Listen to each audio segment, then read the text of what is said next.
وہ کون سی بلڈنگ ہے جس کے آگے دنیا کی سب سے اونچی بلڈنگ برج خلیفہ بھی چھوٹی لگے گی؟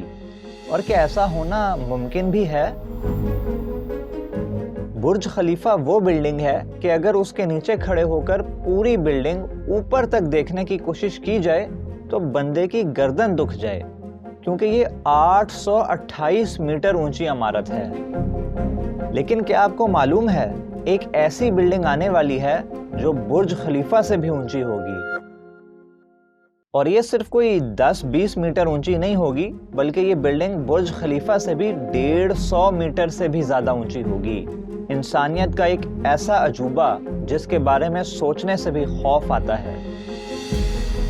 تو آخر کیا نام ہے اس بلڈنگ کا اور ہے کدھر یہ؟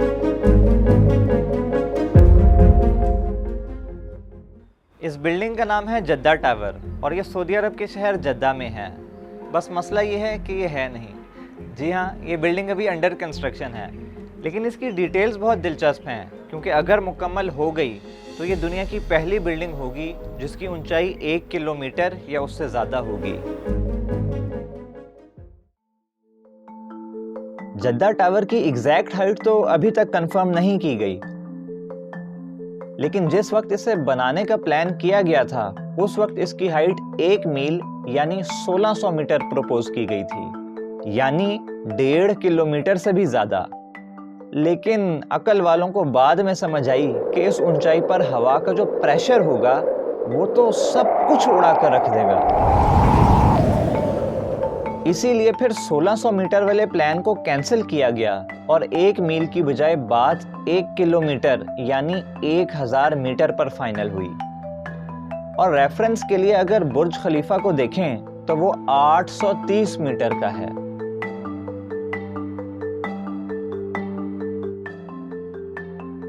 خیر، اب بات کرتے ہیں کہ جدہ ٹاور آج تک آخر کمپلیٹ کیوں نہیں ہو سکا، کیونکہ یہ کوئی نیا پروجیکٹ تو ہے نہیں۔ جدہ ٹاور بنانے کا پلان پہلی بار سن 2008 میں سامنے آیا تھا۔ 2 اگست 2011 کو یہ پبلکلی اناؤنس کیا گیا کہ جدہ ٹاور کی کنسٹرکشن کا کانٹریکٹ ہو گیا ہے اور اب جلد ہی اس کی کنسٹرکشن شروع کر دی جائے گی۔ اس وقت اس کی کنسٹرکشن کا ایکسپیکٹڈ ٹائم 63 منتھس یعنی 5 سال اور 3 مہینے بتایا گیا تھا، یعنی اس لحاظ سے جدہ ٹاور 2017 تک مکمل ہو جانا چاہیے تھا، لیکن مزید 7 سال گزرنے کے بعد بھی یہ بلڈنگ صرف 1/3 ہی بن سکی ہے۔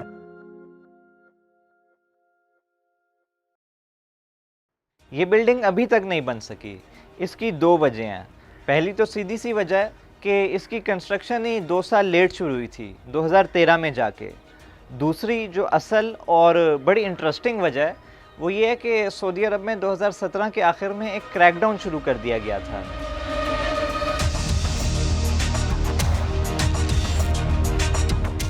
اس کریک ڈاؤن میں وہاں کے شہزادے، منسٹرز اور بڑے بڑے بزنس مین سب ہی شکار بنے۔ MBS کے مطابق یہ ایک اینٹی کرپشن کریک ڈاؤن تھا اور اس میں غلط طریقے سے کمایا گیا پیسہ واپس لیا گیا تھا۔ یہ الگ بات ہے کہ اس کریک ڈاؤن کے بعد محمد بن سلمان کی پولیٹیکل پاور بہت زیادہ بڑھ گئی تھی۔ اس کریک ڈاؤن کے نتیجے میں سعودی شہزادے الولید بن طلال کو بھی گرفتار کر لیا گیا تھا، جو کہ کنگڈم ہولڈنگ کمپنی کے چیئرمین تھے۔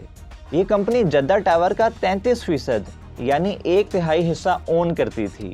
اس کے علاوہ جدہ ٹاور کے مین کانٹریکٹر سعودی بن لادن گروپ کے چیئرمین کو بھی گرفتار کر لیا گیا تھا۔ یہ گرفتاریاں 2017 کے آخر میں ہوئی تھیں اور جنوری 2018 میں جدہ ٹاور کے پروجیکٹ کی کنسٹرکشن کا کام رک گیا۔ اس پروجیکٹ کے سینئر ترین لوگوں کی گرفتاریوں کے بعد تو یہ کوئی حیرانی کی بات نہیں تھی۔ اس وقت تک جدہ ٹاور صرف 1/3 ہی مکمل ہوا تھا، یعنی ابھی آدھے سے بھی زیادہ کام رہتا تھا۔ اس کے بعد پوری دنیا میں کووڈ-19 بھی آیا جس نے سارے کاموں کو روکے رکھا۔ سعودی عرب بھی اس سے کافی افیکٹ ہوا تھا، لیکن کووڈ کے بعد بھی یہ پروجیکٹ فوراً سے شروع نہ ہو سکا، بلکہ فوراً سے تو کیا، یہ پروجیکٹ ابھی تک شروع نہیں ہوا۔ 2023 کے آخر میں کچھ رپورٹس وغیرہ آئی تھیں کہ اس کی کنسٹرکشن کا کام 5 سال بعد جا کر پھر سے شروع ہو گیا ہے، لیکن ایکچولی کنسٹرکشن کا کام شروع نہیں ہوا تھا، بلکہ صرف اس کے کانٹریکٹس کی بڈنگ شروع کرنے کا پروسیس سٹارٹ ہونے جا رہا تھا۔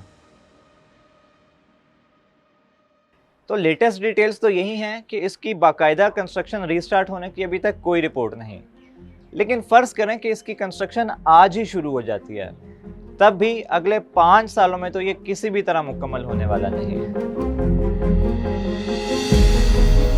اور اگلے 5 سالوں میں دنیا کہاں کی کہاں پہنچ جائے گی کسے معلوم ہے۔ بہرحال جو بھی ہو، انسانی ہاتھوں سے بنائی جانے والی چیزوں میں سب سے اونچا ہونے کا اعزاز آج بھی برج خلیفہ کے پاس ہی ہے، اور یہ ریکارڈ جلد ٹوٹتا نظر بھی نہیں آتا۔